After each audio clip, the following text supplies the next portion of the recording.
আসসালামু আলাইকুম গাইস, কেমন আছেন সবাই? আশা করি ভালো আছেন, আমিও ভালো আছি। আজকে আপনাদেরকে পারফেক্ট ভুনা খিচুড়ি কিভাবে রান্না করা হয় সেটাই আপনাদেরকে দেখাবো।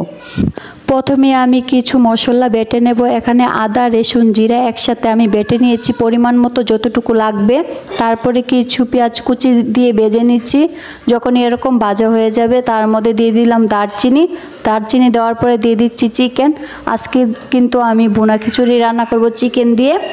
দেখতেই পাচ্ছেন যখন এই চিকেনগুলো এরকম ভাজা হয়ে আসবে তখনই আমি এর মধ্যে দিয়ে দেবো তেজপাতা। এখন দিয়ে দিচ্ছি আদা, রসুন, জিরা একসাথে যে মশলাটা আমি হাতে বেটে নিয়েছিলাম সেই মশলাটা, কারণ হাতে বাটার মশলার স্বাদই কিন্তু অন্যরকম। আর সাথে দিয়ে দিচ্ছি হলুদ, মরিচ, লবণ, জিরা সব কিছু একসাথে দিয়ে আমি নেড়ে চেড়ে নেব। দেখতে পাচ্ছেন মশলাগুলো দিয়ে আমি ম্যাচিং করে নিচ্ছি। একটু বেশি কষালে কিন্তু রান্নার স্বাদ খুবই দ্বিগুণ বেড়ে যায়। যখনই এরকম হয়ে আসবে তখনই আমি পোলার চাউল আর ডাউল একসাথে ধুয়ে রেখেছিলাম ওইগুলা দিয়ে দেব। দেখতে পাচ্ছেন দিয়ে দিচ্ছি। তারপর আমি একসাথে অ্যাড করে নিচ্ছি, কিছুক্ষণ একটু নেড়ে চেড়ে ম্যাচিং করে নেব। এদিকে কিছু আলু আর গাজর আমি কেটে রেখেছিলাম ওইগুলা আমি ভেজে নিচ্ছি। আর এদিকে দেখতেই পাচ্ছেন কত সুন্দর পোলাওটা ভাজা হয়ে গিয়েছে। যে সময় এরকম ভাজা হয়ে আসবে কিছুক্ষণ পর পর কিন্তু লাড়তে হবে, নয়তো কিন্তু পাতিলার নিচে লেগে যাবে। তার জন্য আমি কিছুক্ষণ পর পরেই ভালোভাবে আলতো হাতে নেড়ে নিচ্ছি।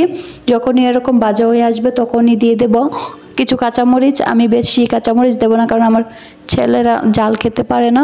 দেখতে পাচ্ছেন আমি কাঁচামরিচ দিয়ে আবার কিছুক্ষণ নেড়ে চেড়ে ভেজে নিচ্ছি। আর ওইদিকে যখন আলু আর গাজর এরকম ভাজা হয়ে আসবে তখনই আমি পোলাওর সাথে অ্যাড করে দেব। দেখতেই পাচ্ছেন যখনই এরকম পোলাও চাউলটাও ভাজা হয়ে আসবে, গাজর আর আলুটাও ভেজে আমি অ্যাড করে নিচ্ছি। আরও 5 মিনিটের মতো এরকম আমি ভেজে নেব। যত ভাজা হবে পোলাও চাউলটা ততই কিন্তু পোলাও চাউলটা সুন্দর হবে, রান্নার টেস্ট স্বাদও বাড়বে। দেখতেই পাচ্ছেন সবগুলো একসাথে দিয়ে আমি কিছুক্ষণ ভেজে নিয়েছি। আমি এখন এখানে অ্যাড করে দেব ফুটন্ত পানি। আপনি যদি 1 কেজি চাউল নেন 1 কেজি চাউলের মধ্যে 2 লিটার পানি দিতে হবে। আমি আন্দাজ মতো পরিমাণ মতো পানি দিয়ে দিচ্ছি। দেখতেই পাচ্ছেন দেওয়ার পর আমি চাউলটা একটু নেড়ে চেড়ে কিছুক্ষণ ডেকে নিলাম।